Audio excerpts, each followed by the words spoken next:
It's gonna be a...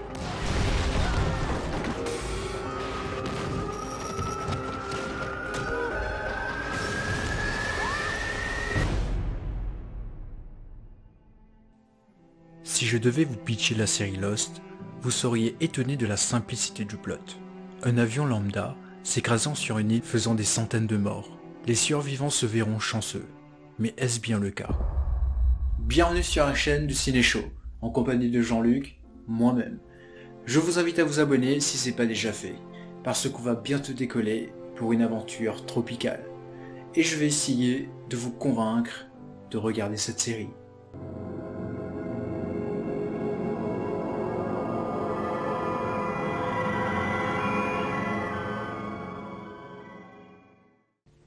Imaginez vivre le traumatisme d'un crash.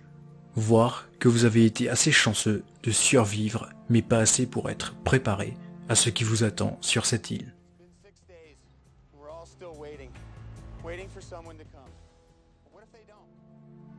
La saison 1 sera centrée sur l'adaptation, mais surtout le changement d'un quotidien qui pour la plupart de nos personnages principaux était déjà bancal.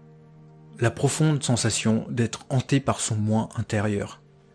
Voilà comment les flashbacks voient le jour. Un mécanisme scénaristique efficace qui nous force à nous poser la question. Est-ce que mes erreurs ou mes actions d'autrefois affectent-ils qui je suis aujourd'hui? Au fur et à mesure des épisodes, on exploitera plusieurs thématiques, comme la chance, la destinée, mais aussi la foi, pour plus tard se rendre compte que c'est nos personnages qui sont perdus, et non le contraire.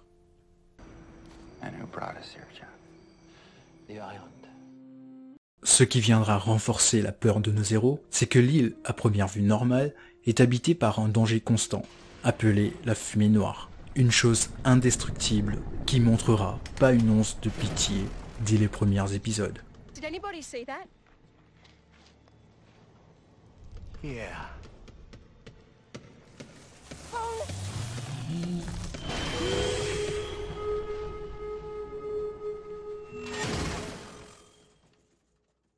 Dès le crash, on comprend vite qu'on vient de faire une descente aux enfers.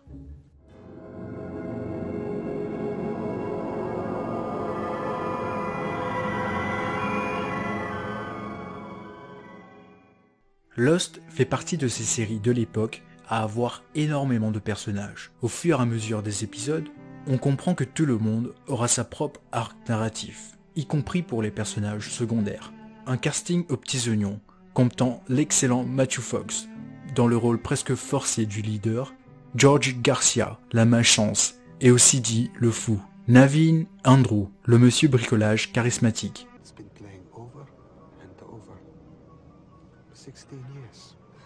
la sublime, et je pèse mes mots, Hyunjin Kim, Terry O'Quinn, le miraculé, Ian Cusick, mon personnage favori, Michael Emerson, le gros connard, et beaucoup d'autres. What do they want? Me, James, they want me. Chacun des personnages se retrouvera face à ce qui les perturbait dans leur semblant de vie. Si on prend exemple sur Jack Shepard, qui est un excellent chirurgien, se retrouvera hanté par la mort de son père, avec lequel il n'était pas en accord. L'île faisant réapparaître les morts, donne aux vivants la chance de se racheter et d'avancer. Ce qui fait que chaque personnage se retrouve héros de leur propre destinée, car l'île ne montrera pas de pitié.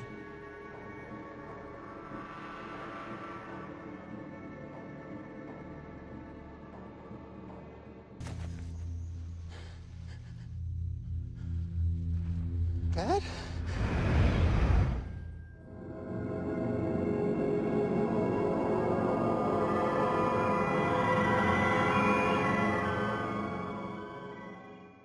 Sortie en 2004, la série a aujourd'hui 17 ans. Il est évident que les effets spéciaux ont mal vieilli, mais la qualité de l'écriture demeure la même. La série se voit ambitieuse dès sa première saison. Immersive dès le premier épisode, vous embarquerez pour un voyage tropical unique. Dans son style esthétique, la série fait preuve d'une grande intelligence, arrivant à faire ressortir une émotion, mais aussi un stress, un ascenseur émotionnel.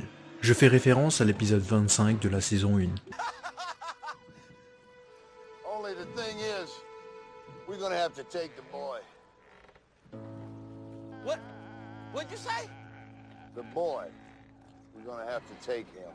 Je peux vous dire que j'aurais pas aimé le regarder en direct. Devoir attendre 1 an pour avoir une réponse. J'aurais simplement pas pu. À partir de la 2e saison jusqu'à la 6e, les scénaristes nous montrent à quel point ils sont doués avec l'introduction des fameux autres, les habitants de l'île. Même s'ils restent des humains, on se rendra vite compte qu'ils sont un peuple dangereux, capable de vous glacer le sang.